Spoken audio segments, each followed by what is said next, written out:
When you need mealtime inspiration, it's worth shopping Baker's, where you'll find over 30,000 mouth-watering choices that excite your inner foodie. And no matter what tasty choice you make, you'll enjoy our everyday low prices, plus extra ways to save, like digital coupons worth over $600 each week. You can also save up to $1 off per gallon at the pump with fuel points. More savings and more inspiring flavors make shopping Baker's worth it every time.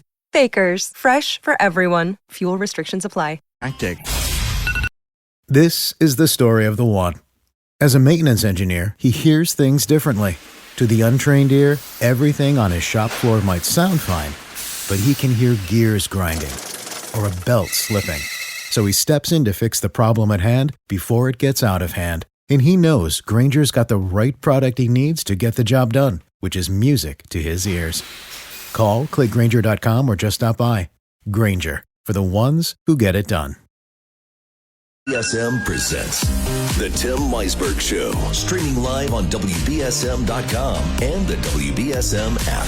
Call 508-996-0500. Send us app chat messages and open line voicemails using the WBSM app. Now, The Tim Weisberg Show.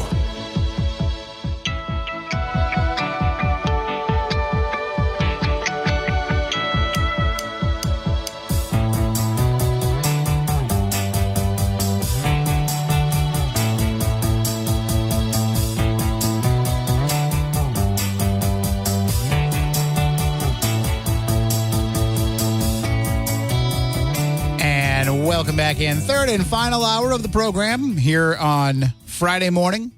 And, of course, on the cusp of Mother's Day weekend. That means it's your final day to vote in our Mother's Day lookalike contest at WBSM.com and on the WBSM app. So make sure you do that. Make sure you get your vote in for your favorite mother-daughter combo so that they can win that huge prize package. And, of course, it's brought to you by Alianza, the Acai Spot, Corey Jewelers, Mi Antojo Mexican Restaurant, Sister Salon and Skincare, and Cardi's Furniture and Mattresses. But the winner will be announced on Monday. So all the great prizes that they're offering, you can't use that as your Mother's Day gift. You still got to get something for Mom. But we will announce that winner on Monday. Also, I was saying I was going to go. I was pretty sure I was going to go, and I went. Yesterday, I visited Bin Star in Avon. Had to see what it was all about. I'll have a story up later on today at WBSM.com and on the WBSM app with some photos and details. But let's just say I was underwhelmed. I was underwhelmed with what I saw there. It was not quite the extravaganza that I was hoping it would be. But then again, maybe it's different Saturday at 10 a.m. when they open and they have out the $19 items. So tomorrow morning, they'll fill those bins up with items that'll be $19 each. And that's supposedly when all the best deals are found. And then it goes down each day from there. Sundays, $15, Mondays, $10, Tuesdays, $8, Wednesdays, $5. Yesterday was $3 Thursday. Today, $2. Anything in the bin is $2. Unless you go after 4 p.m., then anything in the bins are $1. And I mentioned some of the items that I bought for $3 yesterday. I bought they also have clothing and shoes. That's always $5 to $15. So I bought a zip-up hooded, like lightweight jacket. Because I didn't have anything really lightweight for the warmer months here. Been wearing a denim jacket. So I said, I'll grab that for $10. I like it. Looks pretty nice. And then I bought $15 worth of $3 stuff. A couple of skeletons that you put in the yard, I guess. Well, it's like a skull and a couple of bones and a peg to put them in the ground. And I think some sensor to make it do something. I don't know. I haven't opened it yet. I bought a little box, padded box with the foam in there that you can put whatever you want in there to keep it safe. I'm going to use that for my pendulum that I bring on paranormal investigations. I don't really use it, but I bring it for other people to use. I bought a shower head, removable shower head that had the hose, had the bracket to hook it up, had everything it needed. It's like that polished brass look. It just had a broken water diffuser, the thing that slows down, makes it low flow, which I take out anyway. So I didn't need that. It's fine. A weird easel. It's like a three-legged stand that folds up really easily, and you open it up, and then it has a couple little brackets that pop down, and you can put like a poster board on it or something. I'm sure somebody will need it. And then probably the best deal in my eyes, I bought 2 headgear setups for a CPAP machine. I've had those break on me before. They're $25 to $50 to buy a new one. A lot of websites won't sell you one unless you have a prescription. Getting it, from your medical supply place might take a couple of days, although now I have a new place that I can just go and get it right away. But, I figured for $3 I would grab one. And then I saw a second one, so I grabbed that one too. Let's take a quick call here before I got to take a break before our guest joins us. Good morning. You're on WBSM. Good morning, Tim. What did you say moms really want for Mother's Day? Well, I think they want a gift. They don't want to wait for you to win this prize and give them that instead. But I don't think I said anything in particular. Yes, they probably want both. But here's what I'm going to tell you. All the moms I know would love a spa day at Indigo downtown, Indigo Spa. That's what they want. A spa day is a chance to, not have to worry about everybody else for the day, to be able to just focus on yourself and have a little bit of relaxation. I think it's a perfect gift. It absolutely is. Indigo's the best. Facials, skincare, massages, really.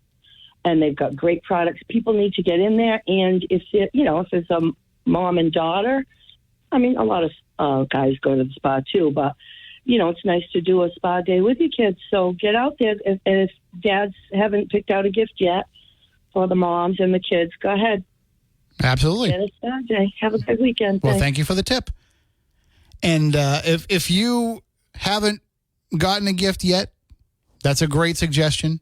If you have already got a gift, sounds like a great add-on. Sounds like a great thing to also give in addition to what you might have already purchased. Because moms deserve it, right? They deserve a day where they don't have to worry about everybody else. They spend every day worrying about the rest of the family. Let them have one day where they don't have to worry about it. I've never had a massage. I keep saying I'm gonna get one, but I've never had one. I kind of just don't like people touching me.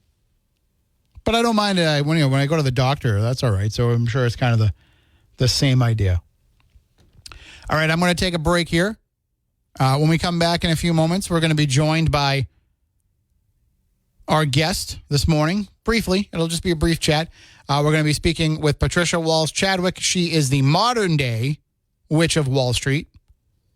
And she's going to join us to talk about her new book, Breaking Glass, Tales from the Witch of Wall Street. It's kind of a sequel to her first book, Little Sister, which is about growing up in a Catholic cult-like group called The Center here in Massachusetts. And then she got out of there. She survived a traumatic childhood, found her path to healing, success, and personal happiness, but still also took some of the lessons she learned growing up in that situation and was able to enter the world of finance, which is, mostly men. Only 12% of portfolio managers are women. She joined it and had great success. After being forced out of her home at 17 from the religious cult, she was able to become a huge success on Wall Street. So she's going to join us and talk about all of that and more. And then we'll take more of your phone calls in a bit. 508-996-0500. You can also send app chat messages and open line voicemails on the WBSM app. But right now, I got to take that break. We'll be back in a few moments.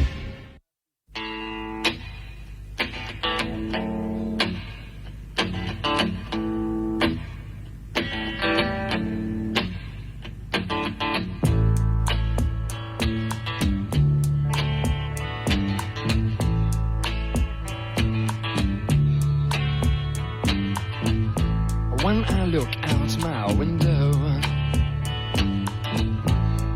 many sights to see. And when I look in my window, so many different people to be, that it's strange, so strange. You got to pick up every stitch.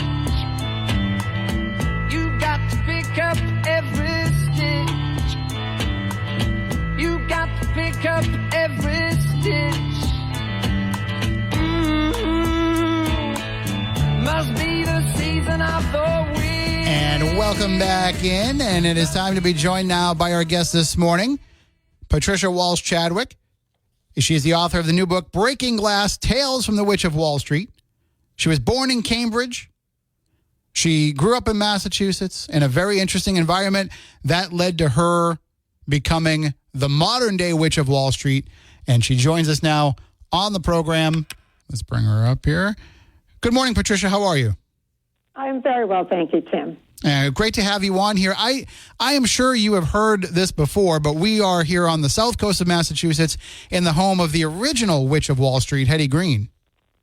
I do know that. I've read several biographies of hers, yes. So with that in mind, I mean, do you take the moniker Witch of Wall Street as a badge of honor? There is a way in which I do. I think that being called the Witch of Wall Street, which may sound pejorative, although there are some good witches, is just how women may have been named, whereas a man doing the same job and being successful might be called a wolf, or, it would be more, more of a favor to him that he was being so aggressive. And in my case, the world wasn't used to it, and there still are not a huge number of women on Wall Street. So you are sticking out a little bit. And I will admit that I did break some china along the way. But I was surprised to find out that had been my name. So the name of your new book is Breaking Glass, Tales from the Witch of Wall Street, and it's kind of a sequel to your first book, Little Sister, that explains more about the life that you had growing up. But before we get into that background, is breaking glass more the idea of breaking that glass ceiling for Wall Street, or more about kind of breaking out of the way that you might have been kept growing up in kind of a sheltered environment? Well, you're very creatively applying it in two ways.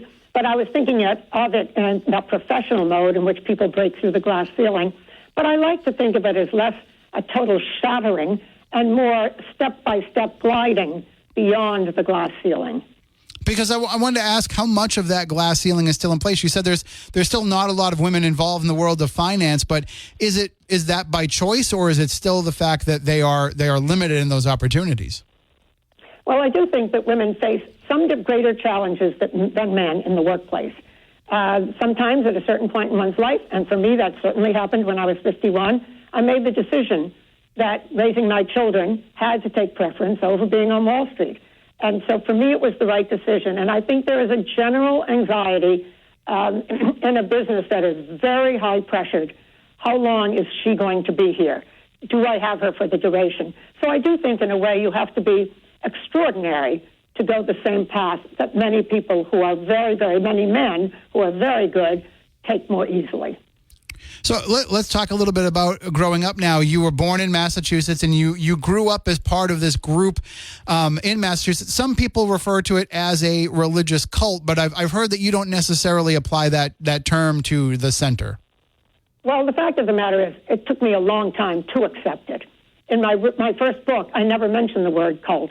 But I've done a lot of work since then, kind of analyzing the way it was run. And there's no doubt in my mind that it morphed into being a cult. There was just one power at the top. And interestingly, when she died, it was a woman, when she died, the place started to fall apart. So yes, everyone who could see it when I couldn't now has convinced me that it became one.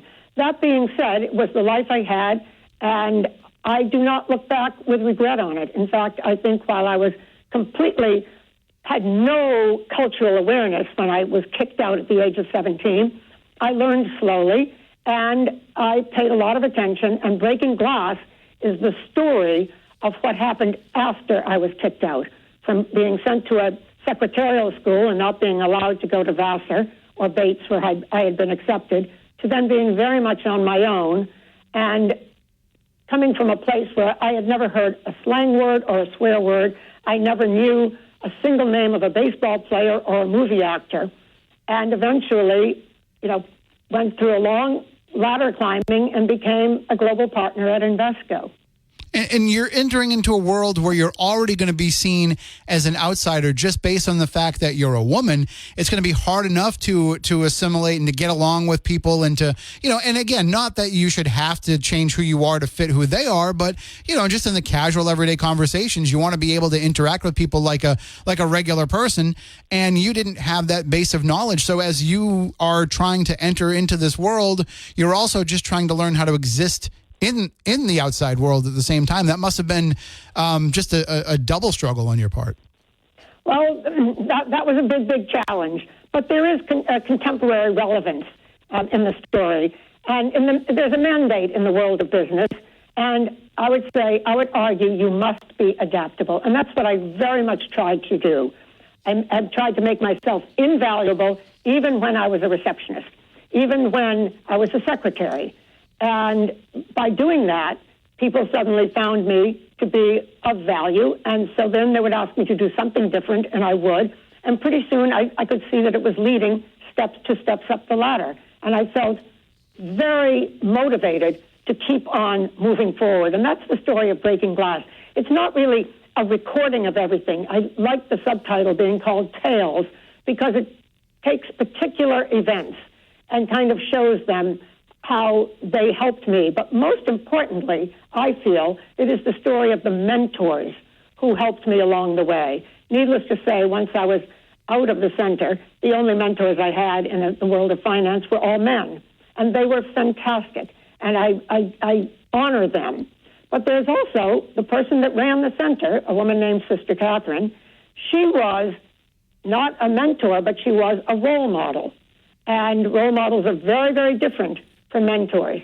And the fact of the matter is, I think the strength of her, she ran a community of 100 people, men, women, and children. Nobody defied her. Nobody pushed back on her. And so I think when I found myself in that very, very masculine world of Wall Street, it didn't floor me. It didn't make me nervous, because somewhere in the recesses of my mind was this image of Sister Catherine, who, while not a mentor, and I died to have her love me, but she never seemed to, she was, in fact, a role model, a leader, someone who was unafraid of anything. And so I think subliminally that really helped me not be intimidated by anything that Wall Street had to offer. And your story is, of course, your story, but it also is reflective of what other women are going to go through in their life. People who have come from a traumatic childhood to have to overcome some of those obstacles in order to make their life be happy and to get to the point where, like you did, where you can have it all. And it takes work and it takes struggle, but this is an inspirational tale that shows that you can have it if you want it the way that you want it. Yes, I think we all have the ability to make something of ourselves. I was dealt a particular hand. I had to win with that hand. And frankly, I wouldn't redo my life in any way. I wouldn't change my childhood, even though issues of it are still kind of challenging and kind of shocking. But I think I feel very, very lucky and rewarded.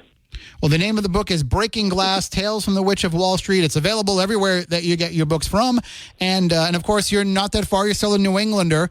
Do you ever come up here and immerse yourself in Hetty Green culture at all? Hetty Green culture up there? I'm up there a lot. My family is all up there. A lot of them are on the South Shore and right outside of Boston. And I really, Boston is still home to me. Well, there's a woman, Irene Dupree Gutierrez, who every summer plays Hetty Green at the New Bedford Whaling National Historical Park. So you're going to have to come down and meet, and the two of you are going to have to take some photos together, I think. I will do that. All right. Thank you so much, Patricia, for joining us. Fascinating discussion and a wonderful book. Thank you for having me. All right. Have a great day. Shot in 6. That is our guest this morning, Patricia Walsh Chadwick. You can check out her book, Breaking Glass, Tales of the Witch of Wall Street, and get it wherever you get your books from. Great read. I haven't finished it yet, but I've been reading it and just really insightful. Right now, though, it is time to go into the news and get all of the headlines of the day from Ariel Dorsey. On the other side, we'll take your phone calls, 508-996-0500.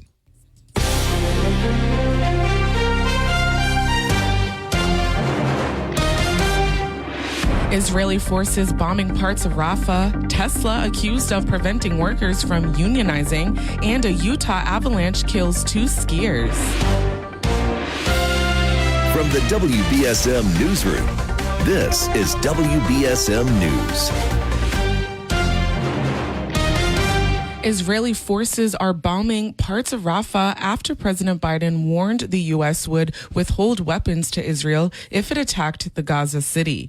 Residents and medics in Rafah said Thursday an Israeli attack killed at least 3 people near a mosque in an eastern neighborhood, and that 2 people were killed in a strike that hit 2 houses in another neighborhood. Former President Trump's hush money trial reaches day 15 today. Trump is facing 34 felony counts related to allegedly falsifying records to cover up a $130,000 payment to adult film actress Stormy Daniels. The judge denied a motion by Trump's attorneys for a mistrial following Daniels' testimony, which concluded yesterday. The northern lights may be visible in parts of the South this weekend. Michael Kastner reports. Federal forecasters said Thursday that the aurora borealis may be visible to a large portion of the lower 48 states due to heightened solar activity. Forecasters with the Space Weather Prediction Center said that during previous solar activity of this magnitude, the aurora has been seen as far south as northern California and even Alabama. Astronomers on spaceweather.com say this weekend's geomagnetic storm has been upgraded from G2, moderate, to G4, severe, because a giant sunspot has been hurling coronal mass ejections towards the Earth. I'm Michael Kastner. The National Labor Relations Board is accusing Tesla of preventing its Buffalo, New York employees from forming a union. A complaint filed by the NLRB this week claims a Tesla workplace policy was designed to discourage its employees from forming, joining, or assisting the union. This is not the first time the NLRB has claimed Tesla and CEO Elon Musk tried to keep employees from unionizing. Utah police are reporting 2 skiers have died after an avalanche hit the Salt Lake City area. The avalanche happened on Utah's Lone Peak, a popular area of Little Cottonwood Canyon. 3 skiers were initially reported missing, and while one was rescued, the other 2 didn't make it. Authorities say the 2 bodies weren't able to be recovered due to poor weather conditions, but another attempt will be made today. And guns are being stolen from cars 3 times as much now than a decade ago. That's according to a new report from the group Everytown for Gun Safety. The group's senior director of research said these thefts are preventable. WBSM Sports. The Bruins welcome the Florida Panthers in Game 3 tonight at TD Garden. The Celtics lost last night to the Cavaliers 94-118. Game 3 with the Cavaliers tomorrow night at 8:30. And the Red Sox have their series opener tonight against the Washington Nationals. Now your ABC6 South Coast forecast. Happy Friday, everybody. Wrapping up the work week with a chance for showers early on this morning. Temperatures in the upper 40s as we head into the afternoon. Mostly cloudy skies at mid-50s. Overnight, mostly cloudy mid-40s. Tomorrow, partial sunshine mid-50s. A stray shower or 2 for Sunday, Mother's Day, under mostly cloudy skies and temperatures topping out around the mid-50s. Be sure to watch ABC6 for my full 7-day forecast. From the ABC6 Weather Center, I'm meteorologist Ceci Del Carmen on New Bedford News Talk Station 1420 WBSM. I'm Ariel Dorsey for WBSM News. Stay up to date with New Bedford's News Talk Station, WBSM, and get all of our content and breaking news alerts with the WBSM app.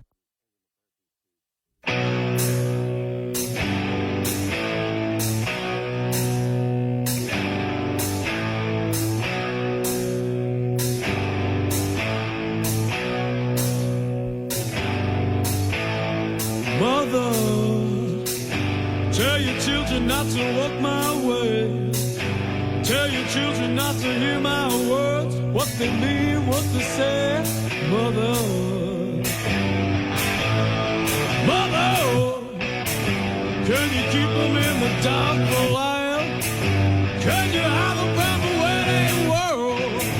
Oh, mother.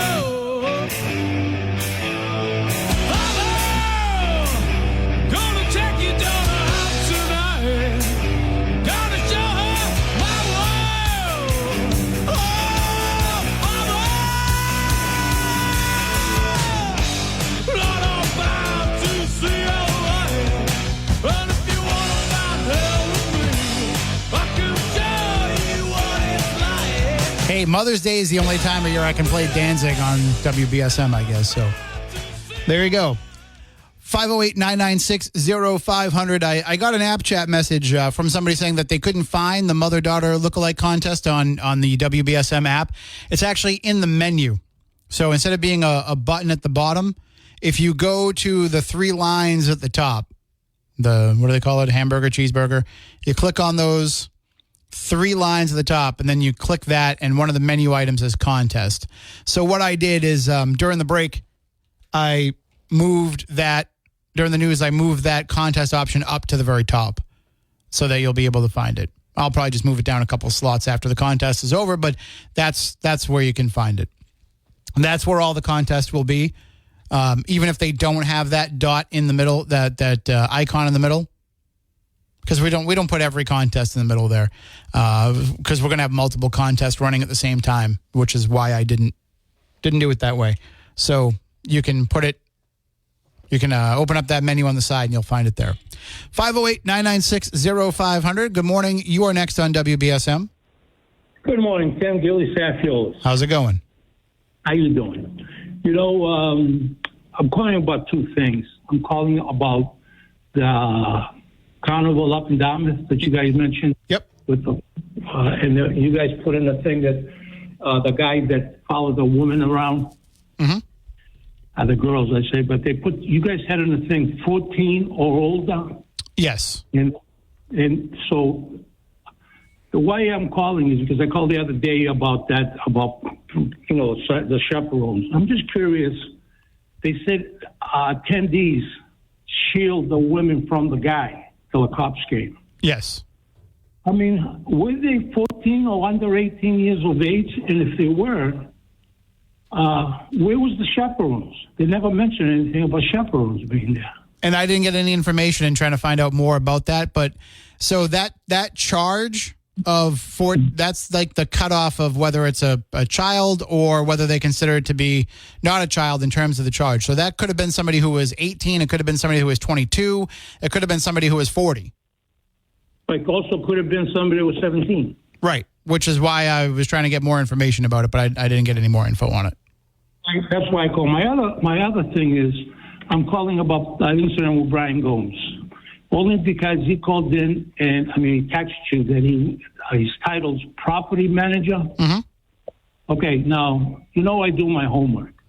And here's what I came up with. Property managers are responsible for, I only put down 4 things. There was a whole bunch of them. And I called up a few people. One of them is rent, setting and collecting rent. 2, maintenance, handling maintenance requests.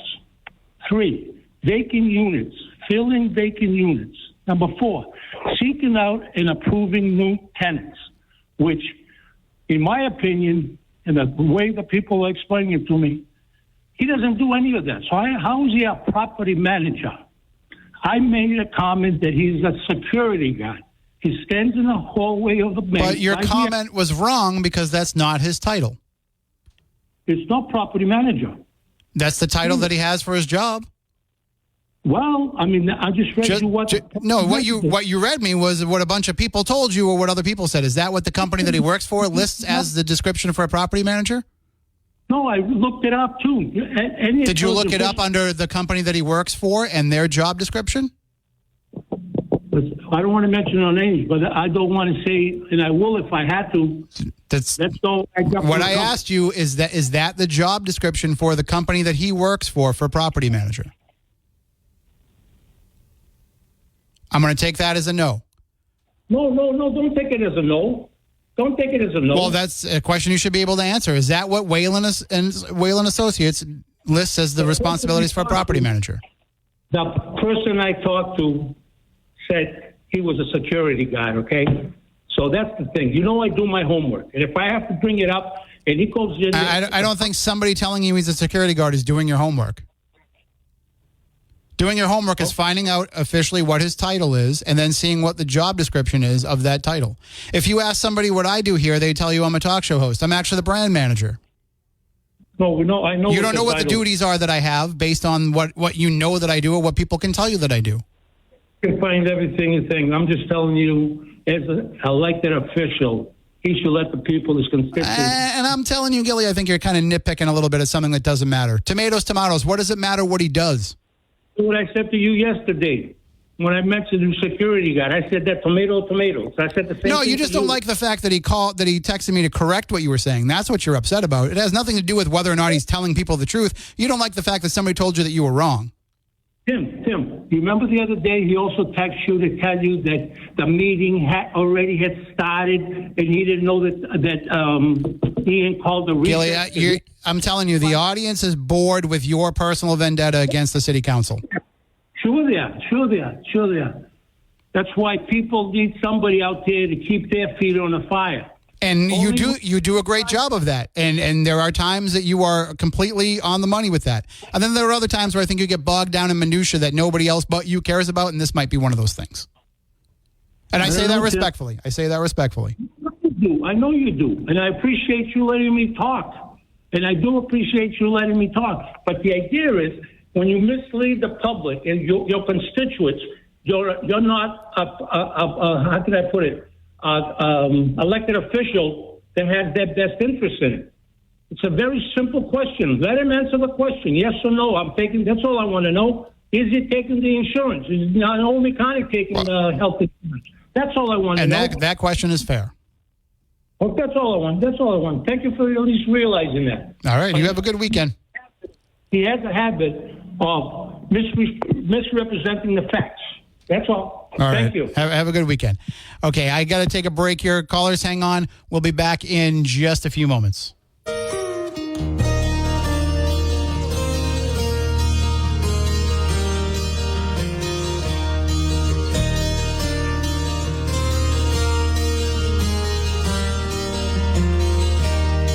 Times have changed and times are strange. Here I come, but I ain't the same. Mama, I'm coming home. Time's gone by, it seems to be. You could have been a better friend to me. Mama, I'm coming home. And welcome back in. And if you want to bring mom somewhere special for Mother's Day, why not bring her to Just Another Phoenix and take her out to breakfast? It doesn't have to be on Mother's Day either. You can bring her out today, tomorrow, Sunday, any day at Just Another Phoenix. It is a place where she can get all of her favorite breakfast foods like bacon and eggs and omelets and pancakes and all of that. But she'll also find on the menu very unique items. Very unique items like recently they had a Reuben and Swiss omelet. They had turtle pancakes. They had honey nut oats French toast.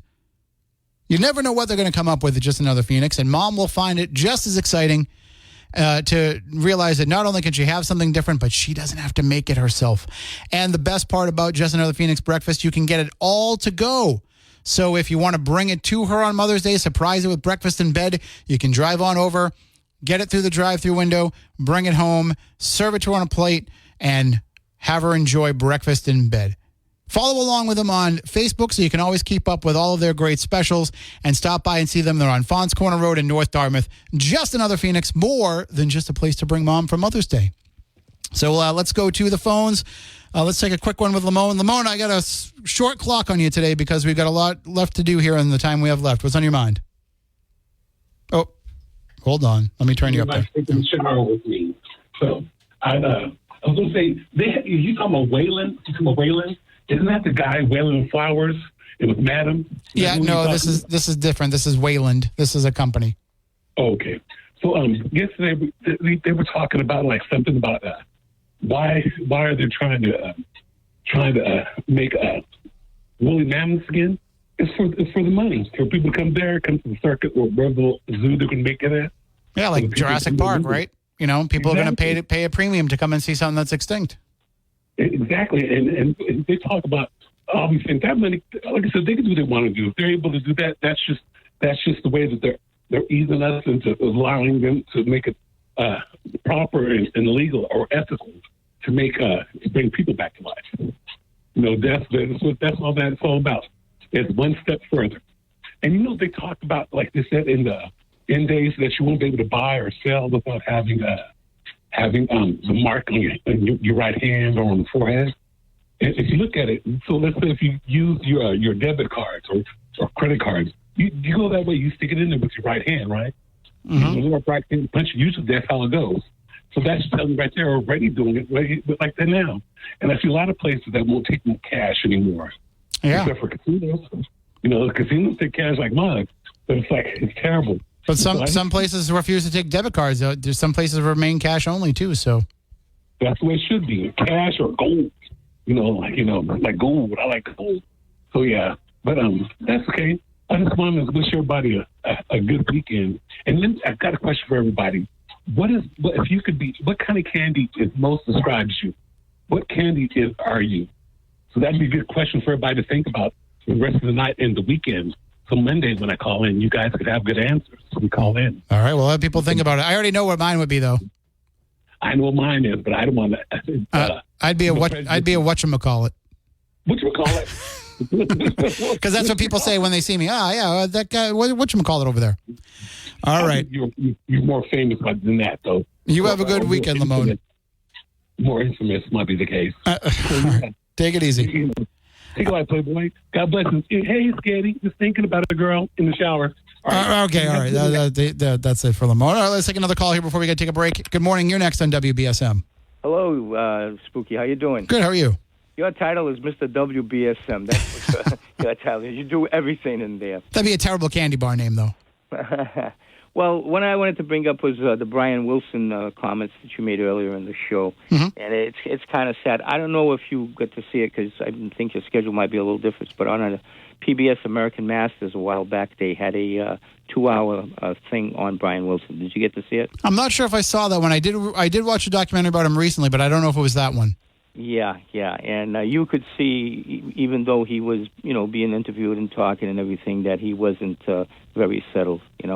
It's too bad that such a musical genius as he is would end up in this situation. It's just I don't know the reasons for it or why, if it's upbringing or from what I understand, it's partially a neurological condition, but they do think it was exacerbated by drug use in the 60s. Mm-hmm. Well, his dad was pretty difficult with him too. I think in that biography I watched on PBS, the father was at a young age, jumping on him about the music and how it should be done, and eventually the brothers and the group just jettisoned the father, who was kind of domineering as well. So. And we know the Beach Boys themselves have had issues over the years. So. Oh yeah, well again, any group I think that stays together a long time, eventually, there's going to be disagreements about the music and just personality disagreements too. But again, watching him on that, if you get a chance to see it again, PBS, if it's the one I'm talking about, I know you have access to other Netflix things and stuff like that. Yeah, I'll see if it's on demand. Yeah, I think it was very good. And again, a sad thing. Yeah, sometimes he'd go by a place that was important to, like where the family house was or something like that, and you could see he was getting all kind of upset, not out of control, but unnerved, Again, I don't know. Sometimes is artistic genius and that type of situation connected. I don't know. It could be, but I still say to this day, "Good Vibrations" is the greatest pop song ever made.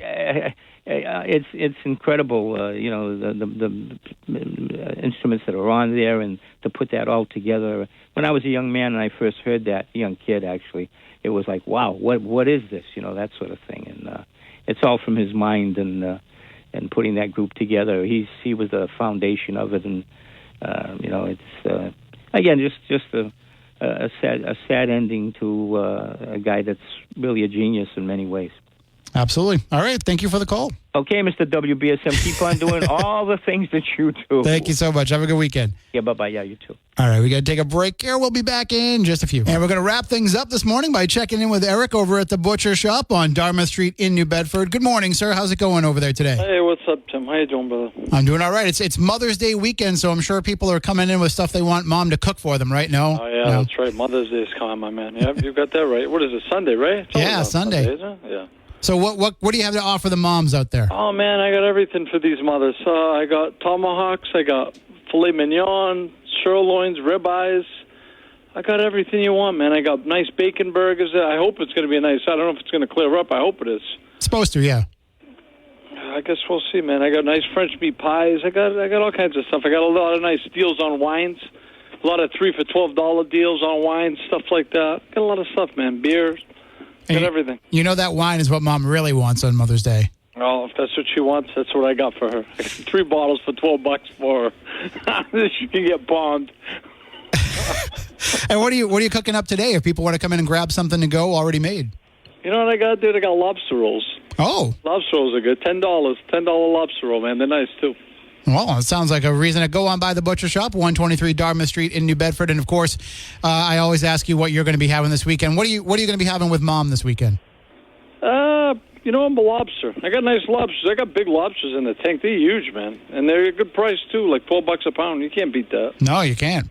No. Well, sounds like you got lots of great options for Mom, Eric. Thanks for joining us. We'll talk with you next week. Yeah, happy Mother's Day to all you mothers out there. Happy Mother's Day. All right. Thank you. We'll talk next week. Out there. Bye-bye. Take care. That'll do it for today. We are out of time.